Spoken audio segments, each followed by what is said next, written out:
This morning, I want to tell the church that as government, we respect our constitution.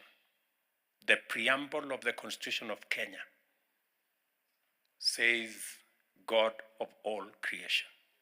That is the beginning of the Constitution of Kenya, meaning that we surrender to God. And that is why Kenya shall continue to be a God-fearing nation. And we will defend the freedom of worship in our republic. We will make sure that we don't compromise, and there will be no limitations or compromise on the freedom of worship in Kenya. I know that there are proposals that have been made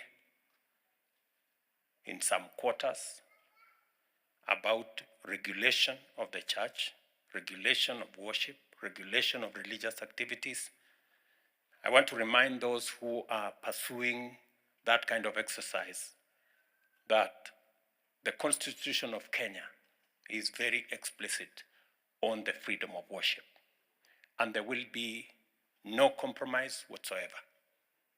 There will be no limitation whatsoever on the freedom of worship in Kenya.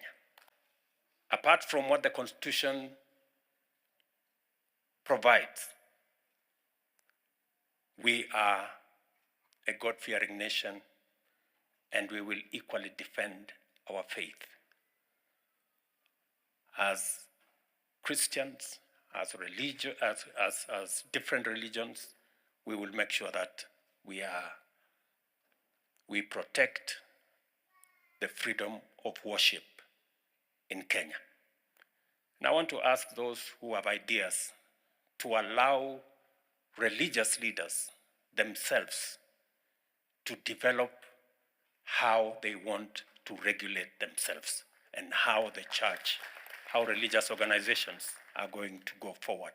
Because that was the recommendation of the task force I appointed under Reverend Mutaba Mushimi, that the religious body in Kenya will decide how they want to make sure that the freedom of worship in Kenya is protected. And I want to give assurance to the church and to the religious institutions in Kenya that we will defend the right and the freedom of worship in Kenya, and it will not be compromised in whatsoever manner.